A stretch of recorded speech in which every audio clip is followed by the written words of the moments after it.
BJP TDP ట్రాప్లో పడిందని TTD chairman YV Subbareddy అన్నారు. సోమవారం విశాఖపట్నంలో మీడియాతో మాట్లాడుతూ టీడీపీ నేతల మాటలే అమిత్ షా చెప్పారని, అమిత్ షా సభావేదికపైన వారంతా టీడీపీ నేతలే అని, వారంతా పసుపు కండువా తీసి కాషాయ కండువా వేసుకున్న నేతలే అని సుబ్బారెడ్డి మండిపడ్డారు. 2014 నుంచి 19 వరకు టీడీపీతో కలిసిన బీజేపీ అప్పుడేం చేసిందని, టీడీపీ అవినీతిలో బీజేపీ భాగస్వామ్యం లేదా, విశాఖ స్టీల్ ప్లాంట్పై అమిత్ షా ఎందుకు మాట్లాడలేదంటూ ఆయన ప్రశ్నించారు. రాబోయే రోజుల్లో మీకు ఈ రాష్ట్రంలో అత్యధిక పార్లమెంట్ స్థానాలు ఇచ్చే విధంగా ప్రజలు ఆశీర్వదించేవాడు. కానీ మీరు వాటి గురించి ఏం మాట్లాడాలి? ఎక్కడో దేశం మొత్తంగా మీరు చేసిన గొప్ప కార్యాలు ఇక్కడ చెప్పే కార్యక్రమం చేశారు.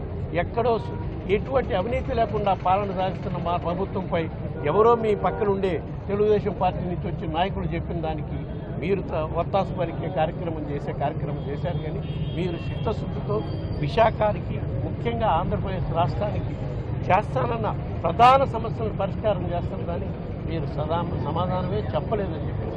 టీడీపీ ట్రాప్లో బీజేపీ పడినట్టు ట్రాప్ ఏందయ్యా? ఆ డయాస్ మీద ఉండే వాళ్ళంతా టీడీపీ వాళ్ళే. కాకపోతే పచ్చకండ వాళ్ళ బదులు కషాయ రంగు కండవాళ్ళు కప్పుతున్నారు. వాళ్ళు చెప్పినట్టు వీళ్ళు మాట్లాడుతున్నారు.